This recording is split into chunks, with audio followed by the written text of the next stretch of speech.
ನಾಲ್ಕೈದು ಜನ ಬಹಿರಂಗವಾಗಿ ಅವರಿಗೆ ಅಗ್ರೆಸಿವ್ ಮಾತ್ರ ಒಳಗಡೆ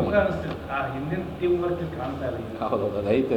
ಏನು ಮಾಡ್ತೀವಿ ಎಲ್ಲರೂ ಅವ್ರ ಕಾಲು ಹಿಂಗೆ ಇರ್ತದೆ ಗೊತ್ತಾ, ಆ ಪಕ್ಷದ ವಿಚಾರ ಬೇರೆ ಈ ಪಕ್ಷದ ವಿಚಾರ ಬೇರೆ. ಅದು ನಮ್ಮೊಳಗಿರ್ದಿತ್ತು ಮುಕ್ತ ಮಾತಾಡ್ತಿದ್ವಿ. ಇದು ಭಾಳ ಕಷ್ಟ ಇದೆ ಪೂರ್ತಿ. ಸಿದ್ದರಾಮಯ್ಯ ಸ್ವಲ್ಪ ಲಾ ಓದ್ಕೊಂಬಿಟ್ಟಾರೆ, ಏನು ಏನೋ ಹೇಳ್ತಾರೆ. ಹಾಗಾಗಿ ಕಾಯ್ದೆ ಕಾರಣ ಹೇಳ್ತಾರೆ. ಪಾಪ ನಮ್ಮ ಮಂದಿಗೆ ಅವಷ್ಟು ಸ್ಟಡಿ ಮಾಡಿಲ್ಲ. ಹಂಗೆ ಅವಾಗಿಂದ ಏನಿತ್ತು, ಬೊಮ್ಮೆಯವ್ರು ಪಾಪ ಏನೇ ಅಂದರು, ಮನೆ ಮುಂದೆ ಸತ್ಯಾಗ್ರಹ ಕೂತ್ಕೊಂಡ್ರು, ಏನು ಮನೆ ಮೇಲೆ ಒಂದಿನ ಬೇಜಾರು ಮಾಡ್ಕೊಂಡಿಲ್ಲ. ನಾ ಕರೆದ ಮೀಟಿಂಗ್ ಬರ್ತೀವಿ, ಸ್ಪಂದಿಸ್ತಾ ಇತ್ತು.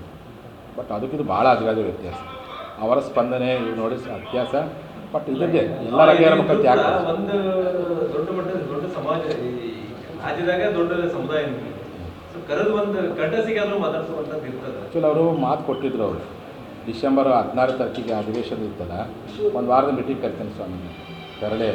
ನಾನು ವಿನಯ್ ಭಾಳ ಹೇಳಿದ್ರು, ಮೇಡಮರು ಹೇಳಿದ್ರು, ನೋಡಿರಿ ಕರೀರಿ. ಅವರು ಎಲ್ಲ ಪ್ರಯತ್ನ ಮಾಡ್ಯಾರ. ಅವರು ಇವತ್ತು ಕರಿತಾ ಹಿಂಗೆ ತಳ್ಕೊಂಡು ಹೋದ್ರು. ಅದಕ್ಕೆ ನಾನೇ ಮಾಡೋದು ಗುಲ್ಬರ್ಗ ಸಮಾವೇಶ ಮಾಡಿ ಅಲ್ಲಿ ಏನೋ ನಾವು ನಿರ್ಣಯ ಮಾಡಿಬಿಟ್ಟು. ಬಟ್ ನಿಮಗೆ ಅದು ರೀಚ್ ಆಗಿಲ್ಲ, ಅದು ರೀಚ್ ಆಗೈತಿ. ಅಲ್ಲಿ ನಿರ್ಣಯ ಮಾಡಿರ್ತಾರೆ, ನಿರ್ಣಯ ಮಾಡಿದ್ದು ಏನೇ ಮಾಡ್ಬೇಕು ಅದು ರೀಚ್ ಆಗೈತಿ. ಬಟ್ ಮಾತಾಡೋದು ಕರಿಬೇಕಾಯ್ತು. ಸಿದ್ದರಾಮಯ್ಯ ಅವರೇ ಮಾತು ಕೊಟ್ಟು ಮಾತು ತಪ್ಪಿದ್ದಾರೆ ಅನ್ನೋವಂಥ ನೋವು ನನಗೈತು. ಮತ್ತು ನೆನೆಸೋಕ್ಕೋಸ್ಕರ ಭಾಳ ಸಲ ಪ್ರಯತ್ನ ಪಟ್ಟೆ. ಆಯ್ತು ಸ್ವಾಮೀಜಿ ಅನ್ಕಂತವ್ರು. ನೀತಿ ಸಮಿತಿ ನಾನು ಕಂಟಿನ್ಯೂ ಹೋರಾಟದಿದ್ದೆ. ಆಯ್ತು ಇನ್ನೂ 12 ಜಿಲ್ಲೆ ಐತೆ.